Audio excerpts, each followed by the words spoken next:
Tonight on 8 out of 10 Cats, hitting the right notes, it's Jamie Cullum. Top Cat, it's Katherine Ryan.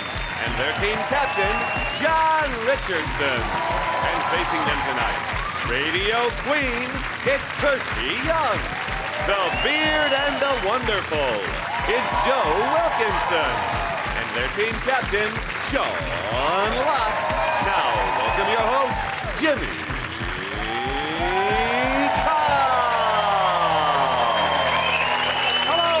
Welcome to 8 out of 10 Cats, a show about opinion polls, surveys and statistics. Did you know, for example, 67% of British couples don't actually have sex on their wedding night, which is just one of the reasons why, for so many British women, it's the happiest day of their lives. 47% of Brits have the same hairstyle they've had their whole adult life. I've had the same haircut since I was a kid. I looked up at one of the photos on the wall and I said, I want that one. And then I left the Lego shop and went to the hairdressers. And a third of women apply their makeup on the way to work, which is why they turn up looking like Heath Ledger in The Dark Knight. Right, let's get started.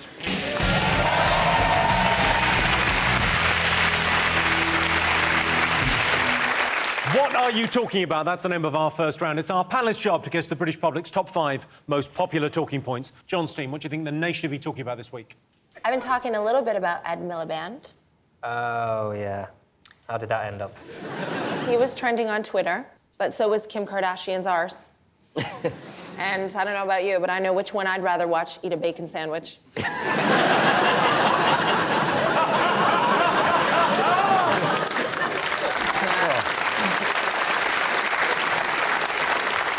Should we take a look at Kim Kardashian's arse while we're here? There. That's... If you take a look there, each buttock is the size of her head. I've got them gloves.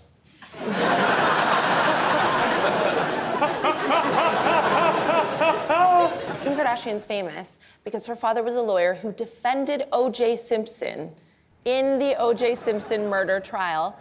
He did this while Kim Kardashian's mother was Nicole Brown Simpson's best friend. And then he died of cancer. And then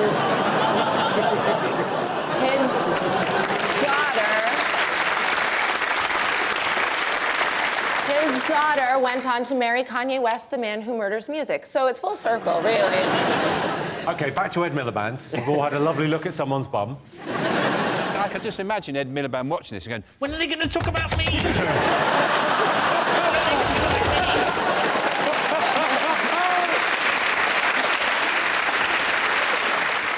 OK, there are rumours that 20 shadow ministers are on the brink of calling for Ed Miliband to stand down. Yeah. Do you think he'll go? Well, it's hard to find anybody who doesn't. Every time they see Ed Miliband, the first thing I still do, every time I see him, I go, how did you get to be leader of the Labour Party? You still can't quite get over it. Well, what do you think he should do to boost his popularity? What do you think, Kirsty? Grace Mine's the mayor working on it right now. What has he got? He's got 13% of people think that he would make a good Prime Minister. Yeah. I think he should go in the jungle, you know. Well, that would be a great way to boost his popularity. And he'd get a vote. There's a chance. And we've seen him eat a bacon sandwich. Kangaroo bollocks. Next, please. Here's him eating a bacon sandwich. How entertaining would it be to see him eat a kangaroo bollock? That's a bacon sandwich. I mean, it doesn't look great. Do you want to see how he dealt with... he got a very tough question last week. Let's take a look and see how he handled it. While I'm here and I've got the microphone, Ed, I just want to ask you, do you accept that there is a crisis of confidence in your leadership at the moment? And will you tell those who are sniping against you to put up or shut up? OK, and the gentleman who I meant in the yellow tie.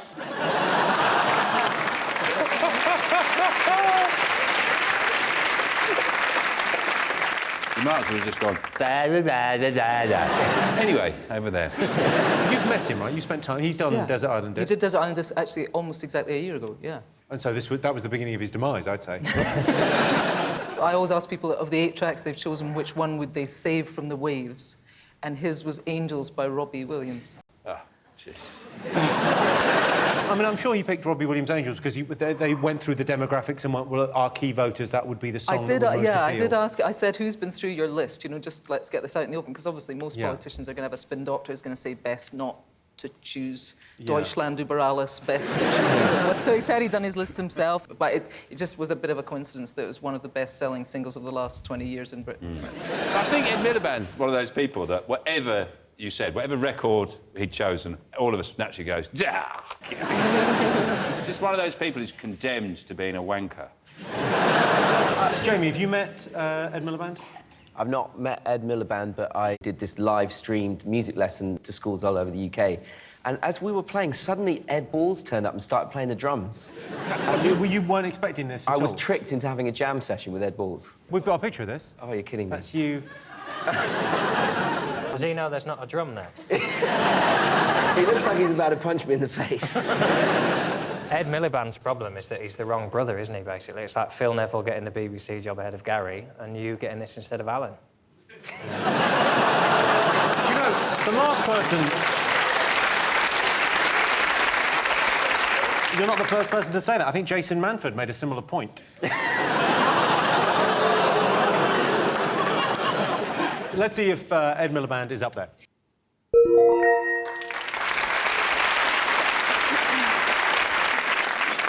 I'm not saying Ed Miliband isn't up to the job, but by now Lord Sugar would have sent him to sit in a cafe and think about what he'd done. OK, Sean's team, what else have the nation been talking about this week? The Band-Aid are getting back together again. Bob Geldof said he got a call from the UN. Imagine he's got, like, a bat phone or something. So they're going to do a song to raise money for Ebola. Apparently they've changed the lyrics because because it's to raise money for Ebola specifically. So instead of Bono singing, well, tonight, thank God it's them instead of you, well, tonight we're reaching out and touching you, which is the worst possible idea if someone has Ebola. Tonight we're reaching out at you.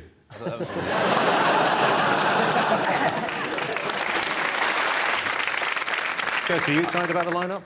I don't really know. I'll tell you, it's good. It's One Direction, Ed Sheeran, Bastille, Ellie Goulding. I actually think that sounds quite good. I think it'd be all right, yeah. Yeah, that sounds like a good lineup. Yeah. You in it, Jamie? You in the sing? No, I knew you were going to ask me that. I'm not in it. But you've just done a charity single, haven't you? You've just done the one for did the children God in Only need. Knows thing for the BBC, yeah, for children in need. Why is it always like a charity single? Why don't they do, like, charity crisps? I did Jimmy Concani. Does that mean nothing to you?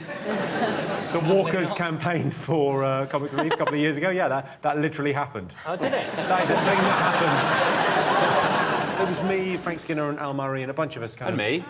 Oh, was it? Sean Cocktail.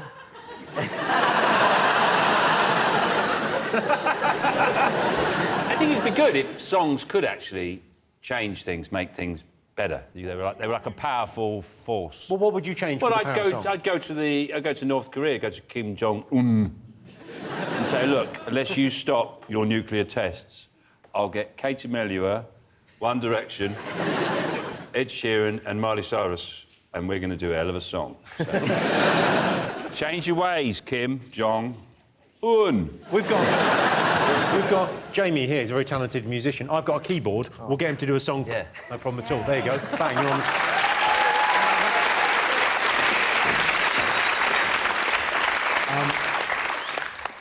What do you want me to do? We were going to raise money for, like a good cause. John's getting married, and we'd quite like to raise money so he doesn't wear a cardigan. So if we raise money for a suit for his wedding, that'd be... OK, so you're getting married? Let's hope so. John. OK. Every day's a bonus so far. Do you want maracas for John? OK. If I had them, I wouldn't need to get married.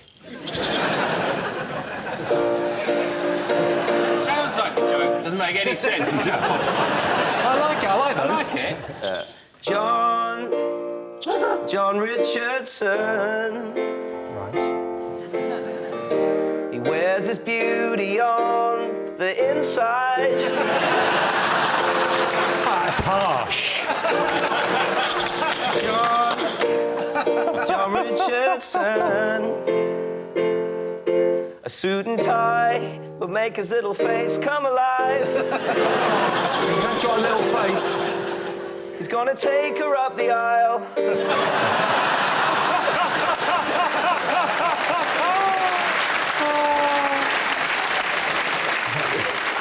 He's gonna take her up the aisle. So let's help him do it in style. People, can you hear me? he could look as good as Jimmy. Jon Richardson. He's got the soul of a champion.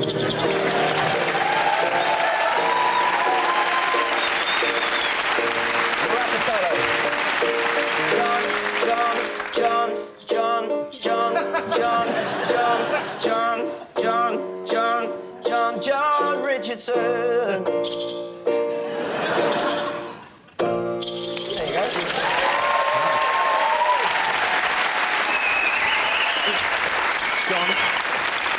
Jon, do the appeal that they do at the end, down the lens. Do the appeal. I'm getting married in a cardigan. Frankly, I don't give a shit what anyone else thinks. I'm getting married.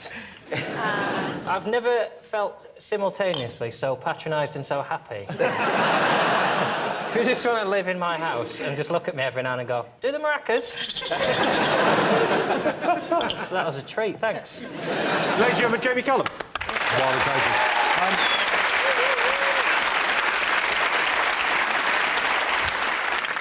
Do you ever get the missus to dress up in a cardigan? No, I just don't want to feel like I'm fucking myself, do I?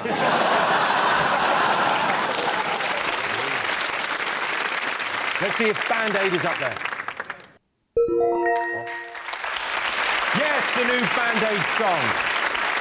Bob Geldof said Band-Aid getting back together was the worst-kept secret in show business. Oh, come now, said Louis Walsh. All right, Jon Steen, what else did the nation be talking about this week? We've landed on the moon, haven't we?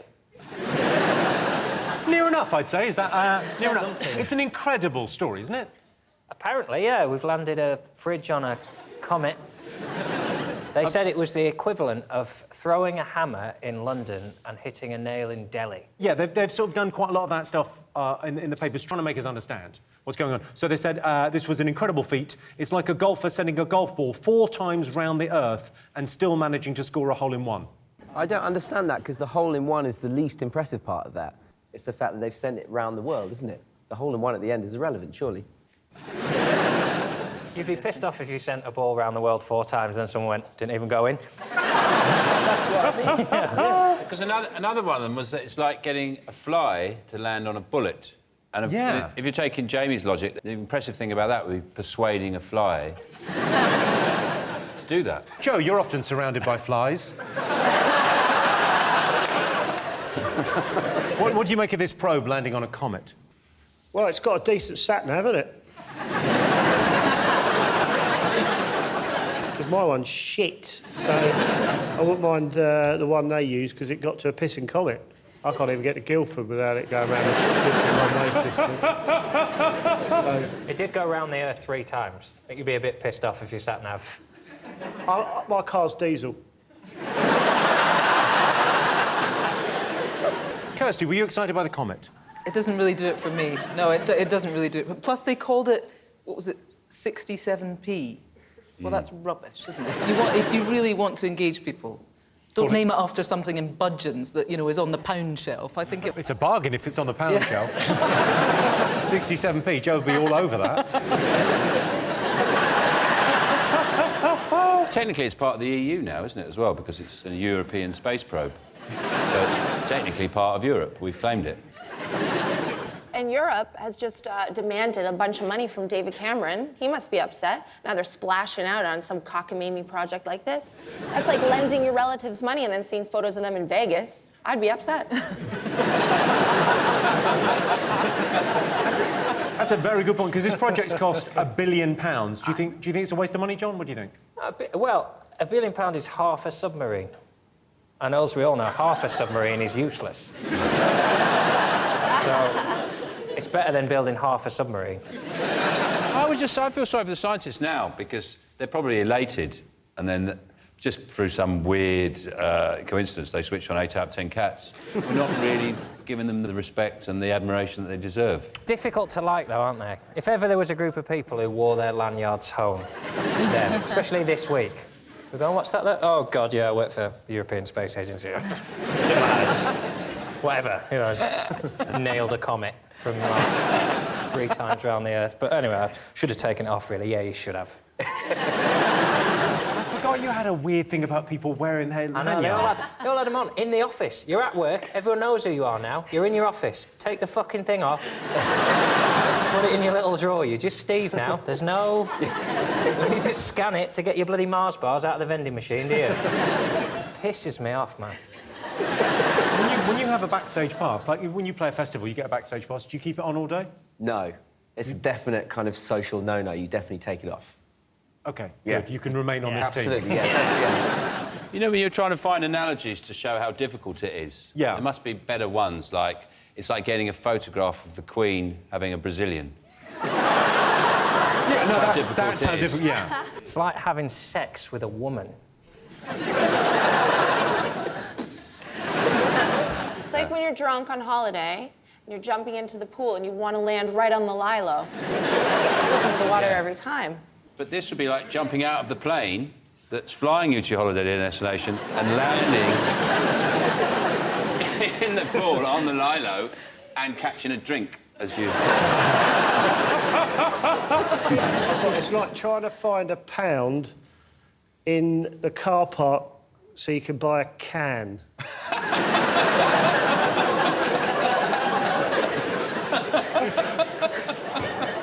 Let's just go with that. Let's go with that, yeah. Well, let's have a look and see if the probe on the comet is up there.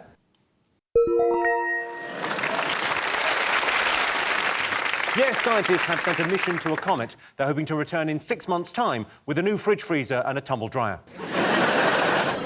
Have they closed down Comet? Have they closed down Comet? Yeah, I think so. I got offered an advertising campaign once, and they said it's for Comet years ago. And what really put me off was they said, yeah, and they'll do adverts, and also there'll be cardboard cutouts of you in the shops. I just imagine being the face of a shitty electrical chain like Comet. You're just walking down the street and people are throwing their toasters at you and going, I bought that from you, you bastard. Yeah, it's not right for you, but Joe. Yeah. I'll sponsor a dog shit if there's cash.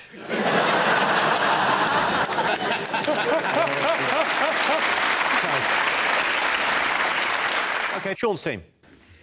Is it the FIFA report? Right, go on, what have they done? Well, they've had a huge investigation into whether or not there was corruption in awarding Qatar the World Cup. And, of course, there wasn't. Remarkably, there was nothing to see here, just move on. I thought it was very good of them to look into their own corruption. I think you're right about that. And one of the guys who investigated the claims is Michael Garcia. He said FIFA's summary contains numerous material, incomplete and erroneous representations. He's basically gone, bullshit. No, they could have just gone... Are you a football fan, Jamie? I used to be so bad at it. I just, they never used to let me play, so... They never used to play? Oh. No, I was definitely picked last, but on the PlayStation, I'm always picked first. Always. You're on your own. Yeah. No, we play on the tour bus sometimes, and I'm terrible at that as well. You've got a PlayStation on the bus? Yeah. Holy shit. Yeah. Wow. What do you do with it when you're not on tour? Can I live in it? Yeah. Cool. Yeah? Yeah. I'm gonna go to Morrison's, get some snacks. Still playing, driving to Morrison's. Sweet! Toilet? Toilet. You can't crap in it, though. You can only wee in it. If you really need to go in the middle of the night and they can't stop the bus or you're nowhere near, you can do it into a plastic bag. Is this like a weird Pistorius fear that you guys have?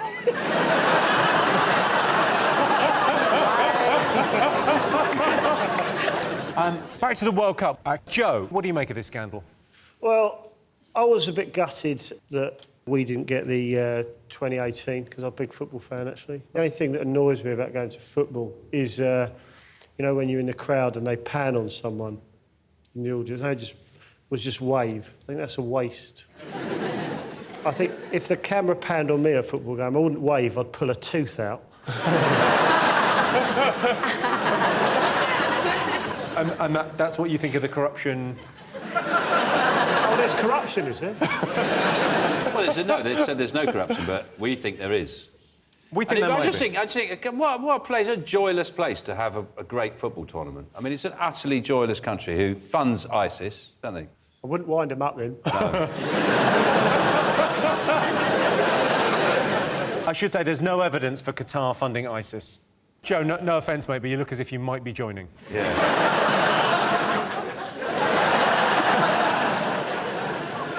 John, would you go to the World Cup? If it was in Qatar, would you go?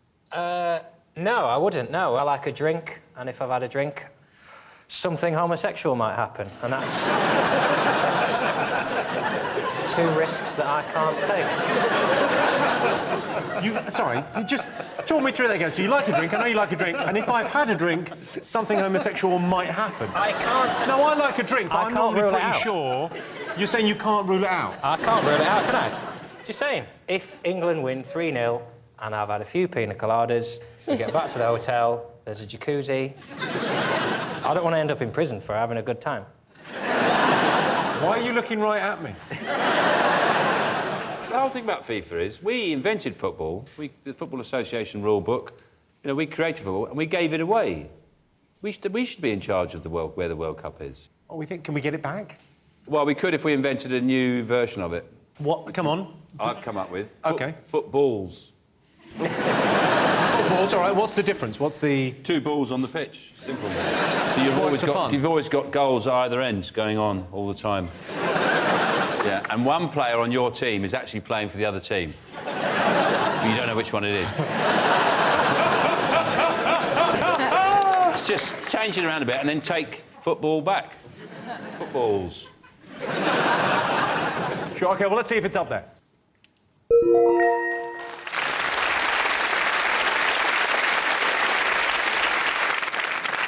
Right, fingers on buzzers, one more thing to get. All I've got in my head is Strictly. I know that there's been a big hoo-ha. A lot of people watch it. It's been doing very well in the ratings, but people are disappointed that Judy Murray keeps getting through.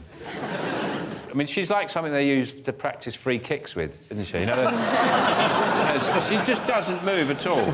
You know, they say, oh, dancers, oh, she's showing a bit of leg. I mean, she would actually show a bit of plank. Joe, are you going to go on next year? Yeah, if the money's right. I did try and watch it the other week, but they wouldn't let me in with my high-powered crossbow. Now you've got a signature dance move, I imagine. Yeah, but there's not enough room in here. I go absolutely batshit. John, who do you think's going to win? Sergio. I don't watch it. You know, I'm out clubbing Saturday nights. What can I say? You're out clubbing at 7 o'clock on a Saturday night. Well, you've got to get there early before all the nibbles get taken. It's genuinely his view of clubbing. I imagine there's crisps and nibbles. Eat a vol-au-vent that's been sat out for 7 hours. You think they have vol-au-vents in clubs these days? Well, I don't know what time you arrived, Jimmy, but if you get there at 7, you'll find they do. Well, let's have a look and see if it's up there. Yes, it's Strictly. Judy Murray's the most wooden thing they've had on Strictly since that coffin they used to keep backstage on standby for Brucey.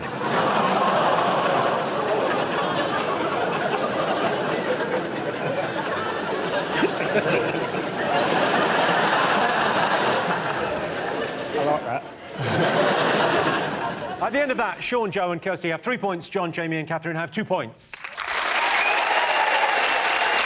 Our next round is Pick of the Poll. Sean, Joe, Kirsty, pick a question. What do you like the look of? I like the look of Jennifer Lawrence. It was the premiere of the new Hunger Games film last week, so here's your question. Most people think they've got good survival skills. True or false? Joe, you look as if you've survived in the wilderness for some time. Yeah, I sleep in the woods sometimes, yeah. I've got a little fact for you. Do you know you can drink your own urine for up to 3 weeks before they kick you out of the library?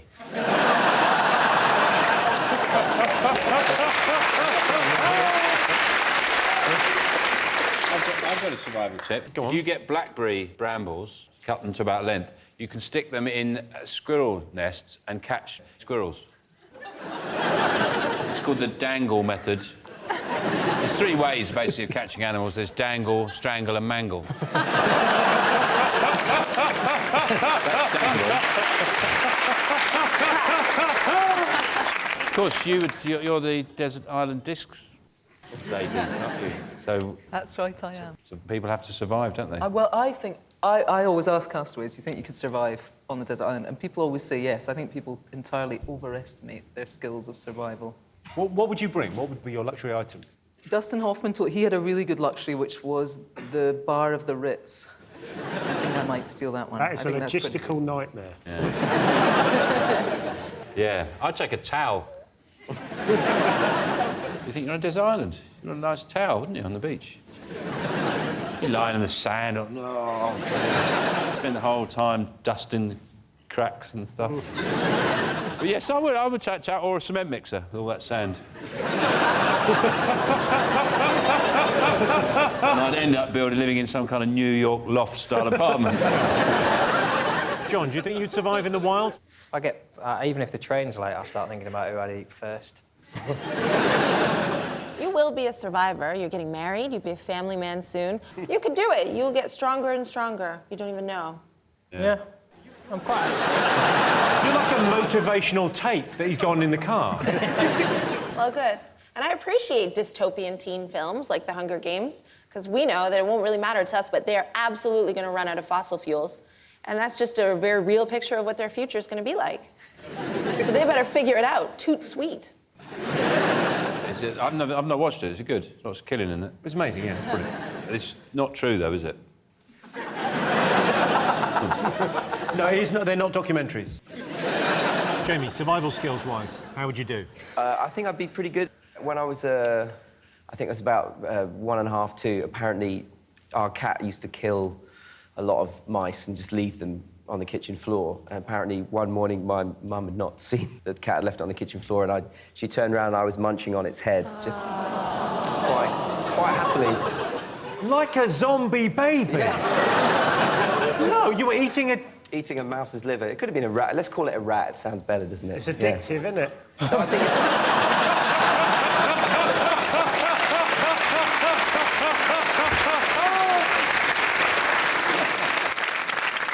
So I think if I've already done that, I'll probably be all right. Sure. Well, apparently the thing is, you can cope without food for 3 weeks, but water, you can only live for 3 days. So here's a great survival tip. One thing you can do if you're stuck out here with no water source at all is actually drink the fluid from a fresh elephant dung. Pretty disgusting, but it could save your life.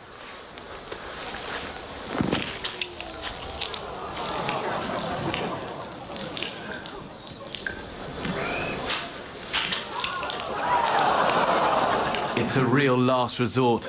There can be harmful bacteria in that water, but if you have nothing else to drink, it could buy you extra time.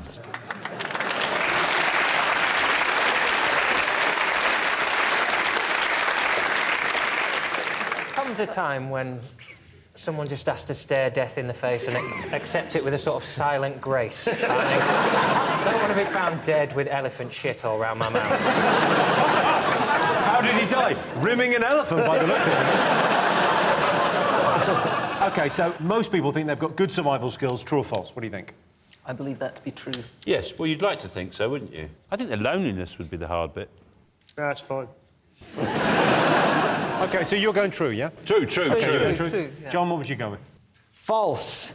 Saying false. You don't think people have got good survival skills? No, I don't. I think we're weakest generation since time began. That's true. I think if Wi-Fi went down, half the population would die. OK, I can tell you the answer is true. 65% of people think they've got good survival skills. So the Winners is the name of our final round. Here's your question. Most annoying thing people do on public transport?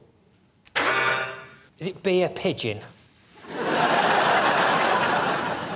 Can't stand it when pigeons get on tubes and trains. The most scared I've ever been, pigeon on a tube. Samuel L. Jackson wants to do that as his next film. Pigeon on the tube? Pigeon on a tube. Sorry, why are you scared of a pigeon on the tube? Why You can't talk them through it, can you? You can't explain to them that they're not supposed to be on the tube. Looking at you, flapping everywhere. They don't want to be on the tube. You try and say to them, the door's there, mate. You've got about 30 seconds. That buzzer actually means, right, now you're here until the next stop. Now you're stuck with a pigeon on the tube. Has he got a ticket? No, he has not. I don't know what he's doing there. I love that you're worried worried about the ticketing aspect. I'm worried about the other most annoying thing people do on public transport is not check tickets. Bought a ticket, there's people on here who clearly haven't. I can see you hiding in the toilet. I'm not a grass. I'm sort of a grass. I grass with my eyes. Jamie, what do you think? Most annoying thing about public transport? People pissing on you, I guess. That's not nice, is it? You know, when someone was pissing on a bus, and it was kind of it was splashing at me. It wasn't like they weren't weeing on me, but a bit of it got on my calf. Was that your... Wow. Was that your tour bus? No, this isn't the tour.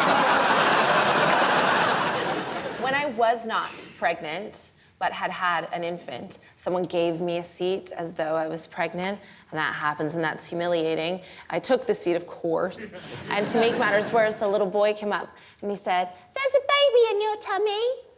And I was pissed off at this point, and I said, "No. Well, if there's a baby in my tummy, who put it there?"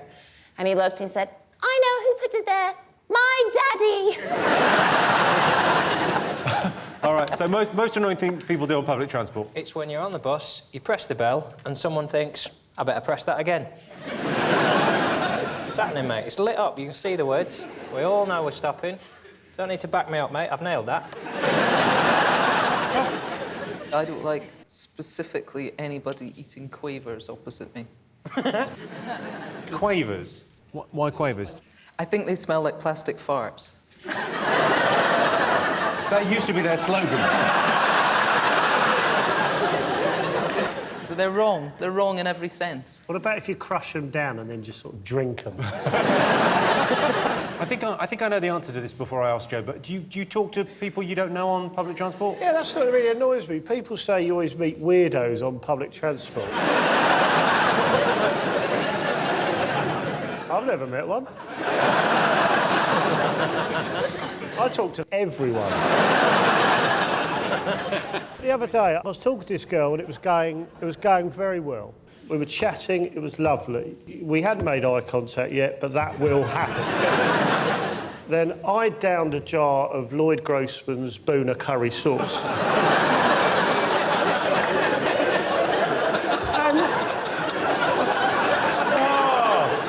she got all weird. I'm like, oh, fuck off, laddie.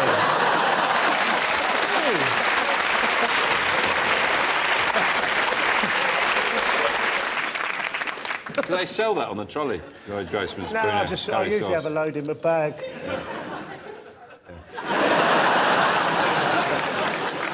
What's in that bag? I always make a packed lunch if I'm on this show. It's just bottle of Taboo and 17 Scotch eggs.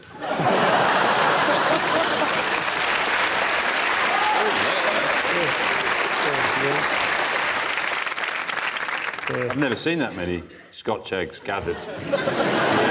I don't know what the collective noun is. Yeah. A plethora. A constipation of Scotch eggs. Do you know why I only take 17, though? Because that's all you can fit in.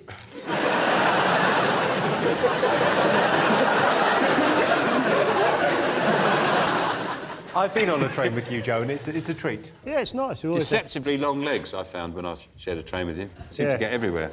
Can I ask quickly whether you guys are all going on the train? What is this, 8 out of 10 cats holiday, is it? You know, works outings and things, nights out. The Christmas do, we have the Christmas do. And there's the summer trip away. Lunch on Sunday was lovely. Yeah, it was good. Scrabble Tuesdays. Yeah. And, of course, curry night. Oh, that's tonight. Yeah. Oh, shit. All right, so most annoying thing people do on public transport? Is it old people? It's old people being on public transport. I hate that. Stay in.